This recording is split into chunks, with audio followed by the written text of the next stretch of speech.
আরবি পঞ্জিকার প্রথম মাস মুহাররম। আমরা এ মাসের ফজিলত সম্পর্কে নিম্নের বিষয়গুলো জানতে পারি।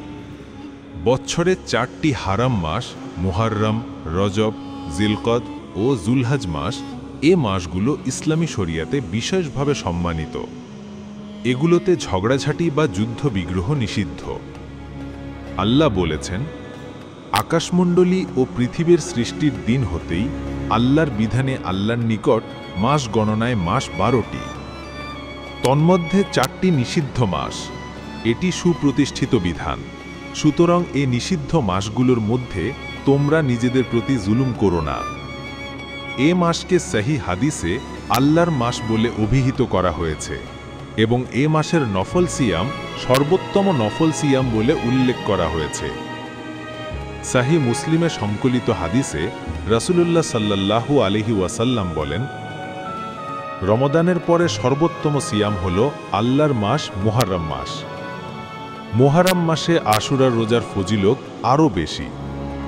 এ মাসের 10 তারিখ আশুরার দিনে সিয়াম পালনের বিশেষ ফজিলত রয়েছে। আশুরার সিয়াম সম্পর্কে রাসূলুল্লাহ সাল্লাল্লাহু আলাইহি ওয়াসাল্লাম বলেন, এ দিনের সিয়াম গত এক বছরের পাপ মার্জনা করে। মুসনাদে আহমদ 1-241। হযরত আব্দুল্লাহ ইবনে আব্বাস রাদিয়াল্লাহু বলেন, আমি রাসূলুল্লাহ সাল্লাল্লাহু আলাইহি ওয়াসাল্লামকে রমজান ও আশুরায় যেরূপ গুরুত্বের সঙ্গে রোজা রাখতে দেখেছি, অন্য সময় তা দেখিনি। সহিহ বুখারী 1-218।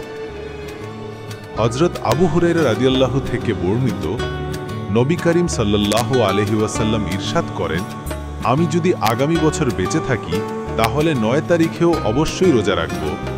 সহিহ মুসলিম 1-359। হযরত আলী রাদিয়াল্লাহুকে এক ব্যক্তি প্রশ্ন করেছিল, রমজানের পর আর কোন মাস আছে যাতে আপনি আমাকে রোজা রাখার আদেশ করেন? তিনি বললেন, এই প্রশ্ন রাসূলুল্লাহ সাল্লাল্লাহু আলাইহি ওয়াসাল্লামের নিকট জনৈক সাহাবী করেছিলেন। তখন আমি তার খিদমতে উপস্থিত ছিলাম। উত্তরে রাসূলুল্লাহ সাল্লাল্লাহু আলাইহি ওয়াসাল্লাম বললেন, রমজানের পর যদি তুমি রোজা রাখতে চাও তবে মুহররম মাসে রাখো, কারণ এটি আল্লাহর মাস। এ মাসে এমন একটি দিন আছে যে দিনে আল্লাহ তাআলা একটি জাতির তওবা কবুল করেছেন এবং ভবিষ্যতেও অন্যান্য জাতির তওবা কবুল করবেন। জামে তিরমিজি 1-157। এ দিনে রাসূলুল্লাহ সাল্লাল্লাহু আলাইহি ওয়াসাল্লাম নিজে সিয়াম পালন করতেন, তার উম্মতকে সিয়াম পালনে উৎসাহ দিয়েছেন এবং 10 তারিখের সাথে সাথে 9 বা 11 তারিখেও সিয়াম পালন করতে উৎসাহ দিয়েছেন। সহিহ হাদিস দ্বারা প্রমাণিত হয়েছে যে এ দিনে মহান আল্লাহ তাঁর রাসূল মুসা আলাইহিস সালাম ও তার সঙ্গী বনী ইসরাইলকে ফেরাউনের হাত থেকে উদ্ধার করেন এবং ফেরাউন ও তার সঙ্গীদেরকে ডুবিয়ে মারেন। এছাড়া ইসরায়েলি রেবায়াতে এবং অনির্ভরযোগ্য সূত্রে এই দিনের কিছু বিষয় বর্ণনা পাওয়া যায়। এ দিনে আল্লাহ আসমান মণ্ডলী ও পৃথিবী সৃষ্টি করেছেন। এ দিনে তিনি পাহাড় পর্বত নদ নদী সৃষ্টি করেছেন। এ দিনে তিনি কলম সৃষ্টি করেছেন। এ দিনে তিনি লৌহ মাহফুজ সৃষ্টি করেছেন। এ দিনে তিনি আরশ সৃষ্টি করেছেন। এ দিনে তিনি আরশের উপরে সমাসীন হয়েছেন। এ দিনে তিনি কুরসি সৃষ্টি করেছেন।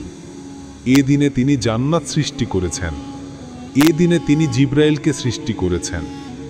এ দিনে তিনি ফেরেশতাগণকে সৃষ্টি করেছেন। এ দিনে তিনি আদমকে সৃষ্টি করেছেন। এই দিনে তিনি আদমকে জান্নাতে প্রবেশ করিয়েছেন। এই দিনে তিনি ইদ্রিসকে আসমানে উঠিয়ে নেন। এই দিনে তিনি নূহ আলাইহিস সালামকে নৌকা থেকে বের করেন। এই দিনে তিনি দাউদ আলাইহিস সালামের তওবা কবুল করেছেন। এই দিনে তিনি সুলাইমান আলাইহিস সালামকে রাজত্ব প্রদান করেন। এই দিনে তিনি আইয়ুব আলাইহিস সালামের বিপদ মুসিবত দূর করেন। এই দিনে তিনি তাওরাত নাজিল করেন। এই দিনে ইব্রাহিম আলাইহিস সালাম জন্মগ্রহণ করেন এবং খালিল উপাধি লাভ করেন। এই দিনে ইব্রাহিম আলাইহিস সালাম নমরুদের অগ্নিকুণ্ড থেকে রক্ষা পান। এই দিনে ইসমাইল আলাইহিস সালামকে কুরবানি করা হয়েছিল। এই দিনে ইউনুস আলাইহিস সালাম মাছের পেট থেকে বাহির হন। এই দিনে আল্লাহ ইউসুফ আলাইহিস সালামকে জেলখানা থেকে বের করেন। এই দিনে ইয়াকুব আলাইহিস সালাম দৃষ্টিশক্তি ফিরে পান। এই দিনে ইয়াকুব আলাইহিস সালাম ইউসুফ আলাইহিস সালামের সাথে সম্মিলিত হন।